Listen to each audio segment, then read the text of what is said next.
Kapuso actress Zonia Mejia, mai-snatch yan? Ay! Magnanakaw! Kuya! Tulong! Tulong! Kung ito ang iyong masaksihan, handa ka bang sumaklolo sa nangangailangan?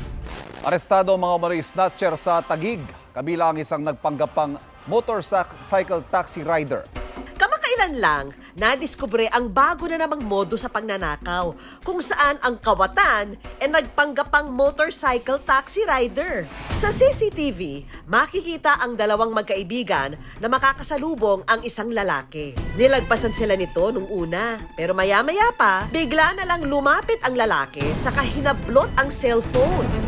Dali-dali itong sumakay sa nagpanggap na motorcycle taxi rider at tumakas. Ang banta ng kapahamakan, nariyan at umaaligid lang.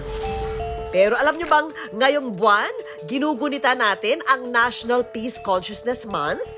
Layo nitong paigtingin ang kampanya tungo sa isang ligtas at payapang Pilipinas para sa mga mamamayan.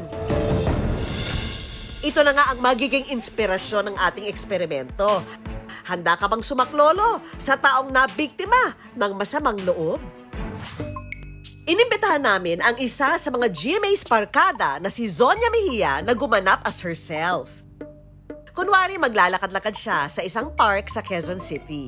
Ang ating kasabwat na snatcher naman, hahabulutin ang cellphone. Ay! Ay! Ay! Magnanakaw! Tulong! Magnanakaw! Meron kayang sasaklolo? Alamin natin sa ating eksperimento. Sa unang rolyo ng ating kamera, dito sa kainan unang pumorma ang ating kasabwat na snatcher. Magkano yan, ate? 60.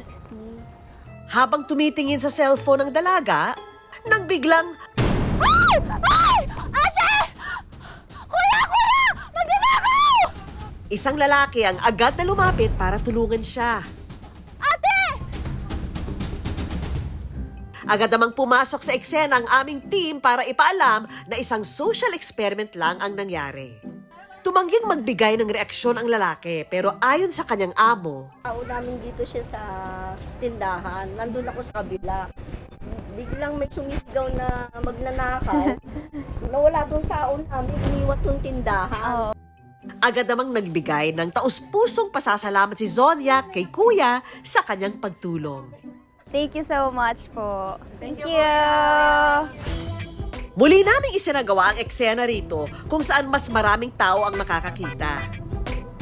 Ang ating kasabwat na magpapanggap na snatcher, tahimik na nagmamasid.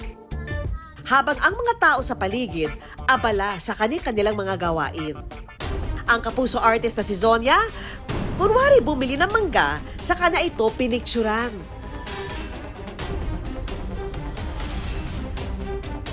Ay! Ay! Ay! Tulong po! Ang mga tao nagulat sa nangyari. Yung phone ko po! Kuya! Pero ang lalaking ito, tumakbo to the rescue. Kasi malapit lang naman ako. Wala lang, basta parang automatic lang. Ang babaeng ito naman, tumakbo rin para humingi ng tulong. Dito kasi minsan may nangyayari kaya talagang kagad kaming alerto sa mga ganyan. Gusto ko lang din makatulong doon sa victim. Thank you, sir, sa pagtulong po ng walang pagdadalawang isip. Okay lang po, Salamat okay lang. po dahil talagang nakita namin na you have a good heart and tutulungan niyo talaga ako.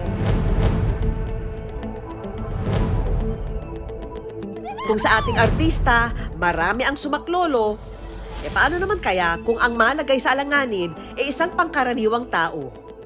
Pareho kaya ang maging resulta ng eksperimento?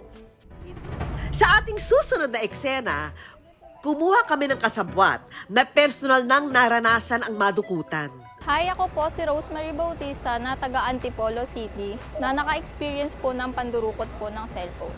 Kasama si Rosemary, muli nating pagugulungin ang ating kamera. Ang eksena, Hello po, baka po pwede makahingi ng tulong kasi po nakuha po yung sling bag ko na doon po yung wallet at cellphone ko. Taga Antipolo pa po ko, kahit 20 lang po pamasahe po. ang target, itong dalawang nagbebenta. Lumapit ang ating kasabwat. Ato, pwede po bang makahiram po ng kahit 20 po? pero agad itong tumangging magbigay. Agad lumapit sa susunod na target ang ating kasabwat para humingi ng tulong. Nadukutan po kasi ako, nakuha po yung sling bag ko. Akma na sana itong tutulong. Pero tila nagbago ang isip nang senyasa ng kasama. Sensya na po kasi yung ano. So I prefer to give them food, unlimited drinks. I can help them in a different way. Because what's gonna give food blessings, rather than you give money, you don't know how they can spend it. Muli naming pinagulong ang kamera. Nadukutan po kasi ako, nakuha po yung sling bag ko po eh.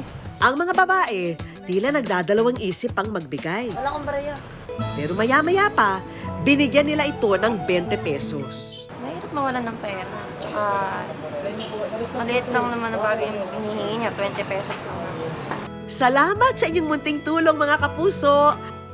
Pero para sa mga komportabling magbigay, mahalaga ring siguruhin ligtas tayo sa mga ganitong sitwasyon. Let's always be mindful sa ating surroundings, sa ating mga paligid, mga tao, at sa ating mga dala, no? Yung ating personal belongings. An ounce of prevention is always better kasi may mga mangyari pang masama, no? Na dangerous or poses a threat or harm to ourselves or to other people. Payo ng Philippine National Police, kapag nasa publiko, maging sensitibo at mapagmatyag sa posibleng panganib. Kapag may napansing kakaiba at kahinahinala, humingi agad ng assistance.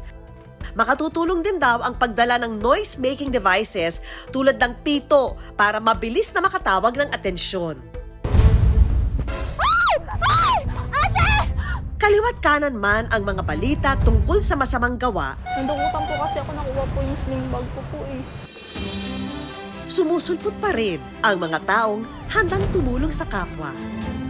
At yan ang good news na kailangan ng mundo.